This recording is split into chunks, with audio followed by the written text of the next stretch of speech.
Clients approached us. They had just recently bought this vacant site up here by the beach and were looking to do a new home which would become eventually a permanent home, but start off as a holiday home. So while it was primarily for the two of them, it also was to cater as a holiday place for the adult children and the young grandchildren to come to. So that was sort of a key in thinking about how to create spaces for everyone to holiday together, but also having little places to retreat to. With the New Zealand coastal subdivisions, that you're getting relatively narrow lots with neighbours, so that's always an issue for us to deal with.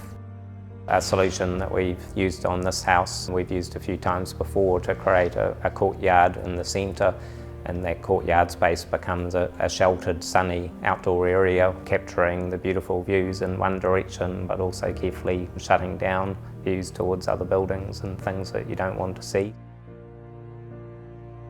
Part of the design was creating this master bedroom as its own retreat, so we put that on a top level towards the back of the site, so it's the most private end of the building away from the road.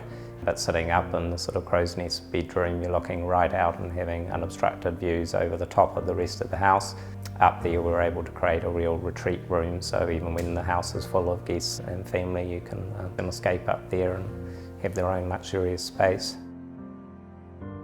Raising the living level up well above the street allows us to have floor-to-ceiling glass looking straight out, enjoying the water view, but being sufficiently above the road level that we're not locked in on by people on the road.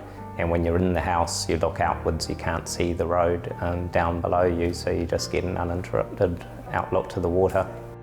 When we're looking at the design concept, the concrete floor structure seemed to be the best option for us. It both covered the parts of the house that were dug into the hillside, so a concrete slab on the ground was a logical choice there. So it was sort of detailed to be a concrete floor with the possibility, if it didn't work, that a timber could be laid over it in a future time. I think in reality they found it's a very comfortable floor. It absorbs the heat of the sun, and so it makes the house thermally really comfortable year round. Well, Peter Fell's sort of been the leader in New Zealand for a long time, and taking concrete away from something fairly industrial and creating special effects with it. So in this case, a Peter Fell oxide was used to just tint the concrete to a warm sandy colour rather than its standard grey. My practice, Julian Guthrie Architects, we're just focused primarily on hiring residential homes, so we do a lot of coastal homes and enjoy the special locations dotted around New Zealand, but every house is sort of a unique design to suit the site and to suit the client, so that's really the fun of every project is coming up with a new design and something unique for those clients to enjoy.